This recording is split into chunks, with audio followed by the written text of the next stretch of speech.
नमस्कार शेतकरी मित्रांनो, स्वागत आहे तुमचं आपल्या कृषी कन्या यूट्यूब चॅनलवर। बघा शेतकरी मित्रांनो, 3 एप्रिल 2025 रोजी आजचे संपूर्ण महाराष्ट्रातील हरभरा बाजारभाव लाईव्ह या व्हिडिओच्या माध्यमातून आपण बघणार आहोत। तत्पूर्वी आपण चॅनल नवीन असेल तर चॅनलला सबस्क्राइब करा, व्हिडिओला लाईक करा आणि बेल आयकॉन नक्की दाबा, त्यामुळे तुम्हाला नवीन व्हिडिओचे अपडेट लगेच बघायला मिळतील। चला तर मग सुरुवात करूया।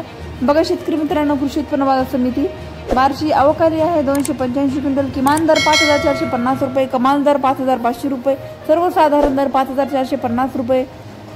तसेच पुढील बाजार समिती पुणे अवकाली आहे 42 क्विंटल, किमान दर 7200 रुपये, कमाल दर 8200 रुपये, सर्वसाधारण दर 7700 रुपये। तसेच पुढील बाजार समिती जळगाव अवकाली आहे 92 क्विंटल, किमान दर 5200 रुपये, कमाल दर 5400 रुपये, सर्वसाधारण दर 5200 रुपये तातीचा हरभरा। पुढील बाजार समिती मलकापूर अवकाली आहे 1083 क्विंटल, किमान दर 5050 रुपये, कमाल दर 5605 रुपये, सर्वसाधारण दर 5505 रुपये तातीचा हरभरा।